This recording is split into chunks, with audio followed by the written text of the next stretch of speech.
जय जय रघुवीर समर्थ. समर्थ माऊलींनी आपल्याला दासबोधामध्ये नवविधा भक्ती सांगितलेली आहे. नवविधा भक्ती म्हणजे काय? तर कशी आपण 9 वेगवेगळ्या प्रकारे आपल्या भगवंताची सेवा करू शकतो, आपल्या भगवंताचं चिंतन करू शकतो आणि स्वतःला भक्ती मार्गाकडे कसं घेऊन जाऊ शकतो, याबद्दल मार्गदर्शन केलेलं आहे. त्यातील सर्वात पहिली आणि महत्त्वाची भक्ती म्हणजे श्रवण भक्ती. श्रवण भक्तीबद्दल सांगताना समर्थ माऊली म्हणतात, "श्रवणेविन काहीच कळेना, श्रवणेविन अर्थेसी पावेना." म्हणजे काय? तर श्रवण केल्याशिवाय आपल्याला कुठलीच गोष्ट समजत नाही आणि श्रवण केल्याशिवाय अर्थ आणि परमार्थ या गोष्टी आपल्याला सापडत नाही. तर समर्थ माऊली पुढे म्हणतात, की श्रवण भक्ती करायची कशी आहे?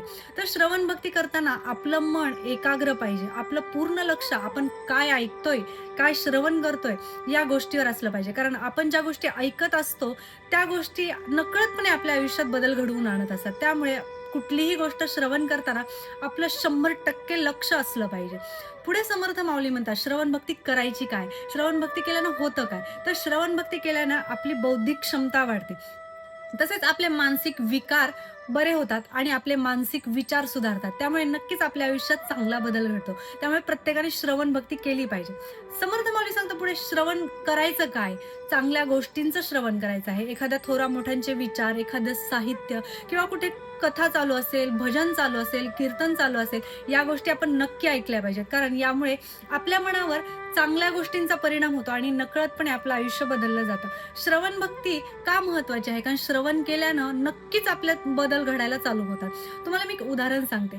राजा परीक्षितला शुंगीने तुला 7 दिवसानंतर साप चावून तू मृत्यू पावशील असा शाप दिला होता. तेव्हा राजा परीक्षिताने केलं काय?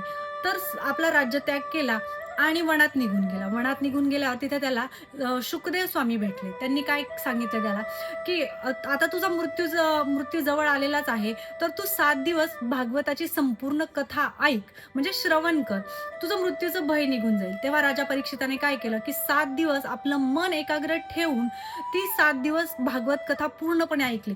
ती कथा ऐकताना त्यानं आपल्याला स्वतःला कृष्ण भक्तीमध्ये एवढं विलीन करून घेतलं, की तो सर्प येऊन त्याला चावून गेला, तरीही त्याला समजलं नाही आणि तो मृत्यू पावला.